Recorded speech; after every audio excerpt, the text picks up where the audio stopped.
आम जिलापाल आईचु से कौन साहाଯ୍य देले आम शुद्धिक्रिया करू। माँ शुद्धिक्रिया पुओ साजिछि भिक्षुक। हाँ दर्शक बंधु ए कथा आमे कहूनु ए कथा जहा चित्र बयान करुछि। 3 वर्ष पूर्वे बापा मृत्यु होइथिला आउ एबे माँ को मृत्यु हो जाइछि। अनाथ हो जाइछंती 2 नाबालक पुओ।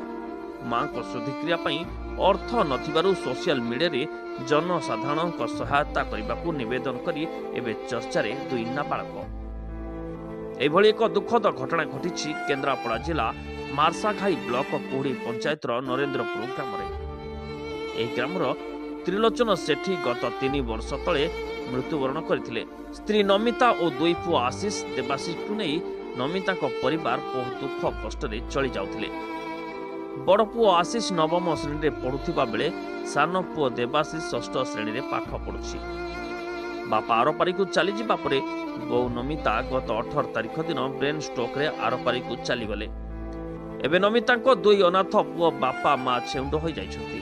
बौर शव सत्कार पई हरिश्चंद्र योजना रो सरपंच 3000 टंका प्रदान करथिले, जहाकी शव सत्कार रे एबे शेष हो जाइथिला। एबे बौर शुद्धिक्रिया करिबा पई 2 भाई को निवेदन परे शुद्धिक्रिया पई लोक माने जतिके सहायता करूछंती सेतिकी यथेष्ट नुहे।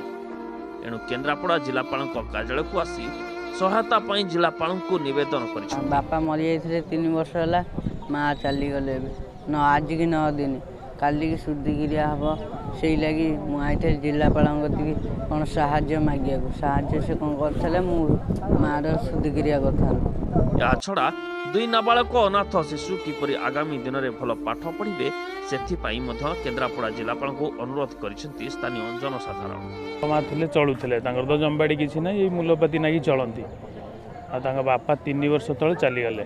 भी हार्ट प्रोब्लेम थिला, टीबी थिला, चलीगला पर माँ चलाऊला घर गाई गोटे रखती मूलपाती लगती। आबे आज की 9 दिन हम माँ ब्रेन स्ट्रोक होगला।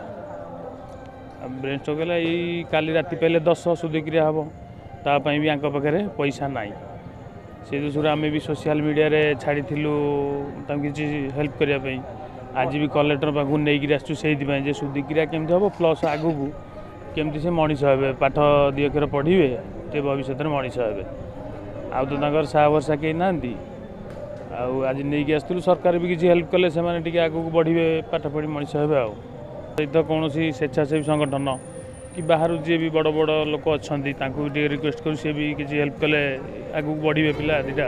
महाकालपुरा ब्लॉक एमआई स्वरूप कुमार दास 5000 टंका सहायता देथिबा बेले स्वेच्छासेवी संगठन माने सहयोग हाथ बढ़ेबा पई मध्य निवेदन करिसेंती।